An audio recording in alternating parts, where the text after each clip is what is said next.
Hi, this is Jim Musser with Upstream Ministries, and this is episode 80 on Views from Downstream. And today I'd like to offer some tips to those of you who are parents of college-bound teens, particularly those in their sophomore, junior year, and just to how to get them connected to spiritual resources at the college that they eventually choose to attend. Now, this is fall. We're getting fall weather now here in North Carolina. And you can just sense that leaves are starting to fall. The temperatures are cooling off. And fall often for parents of college-bound teens means visiting prospective schools. And this is where you can begin your strategy of connecting your teen to spiritual resources. So what I would recommend is, if the schools that you're going to attend, if you're doing a junior year visits to different schools, to go online to to the school's websites and find your way to the clubs and organizations page. It may be titled a little differently. Student life is where you would go to find that, but you want to get to the clubs and organizations.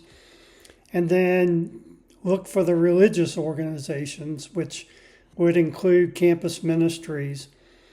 And look through those, and particularly have your teen look through those, and find ones that you think would be a good match for their particular personality, belief system, and then get contact information and reach out to them. And when you're visiting this campus, you can have an appointment to meet up with them.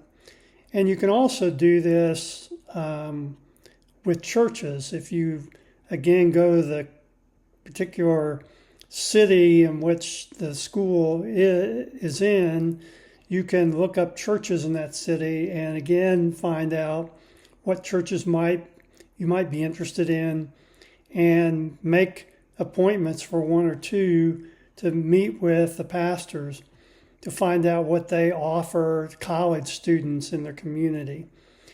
But this is a way to begin the process of connecting your teen with a campus ministry or a church, and more importantly, with peers that are really committed to the Lord and are wanting to follow Him, and they can get connected with Him. And that is so important. And then, and this is later on, but you may be in this period right now where you're visiting again the schools that you've been considering, particularly if it's your teen's senior year.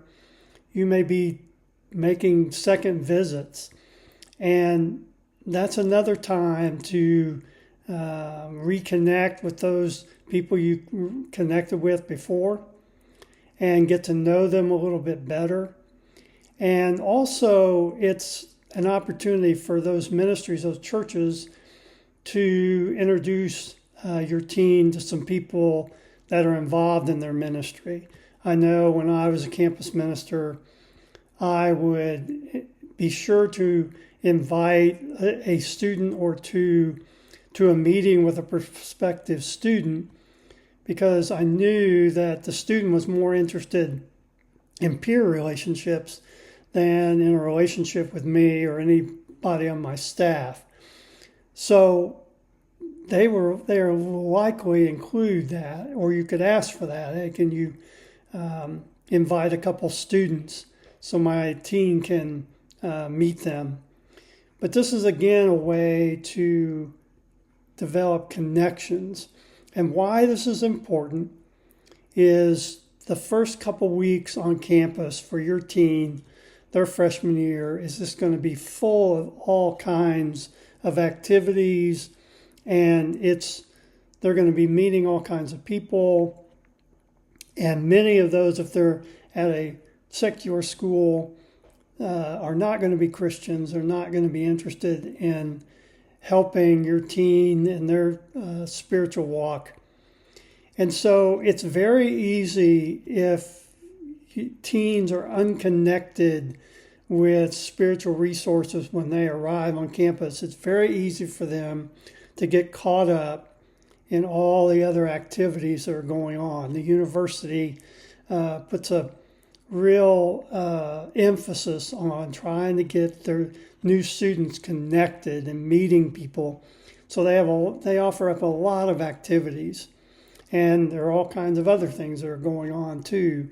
Off-campus parties and other things that are going on that your teen, if they don't know anybody, will be more likely to want to be involved in because they don't have any other choice, and they'd much rather be with people than alone.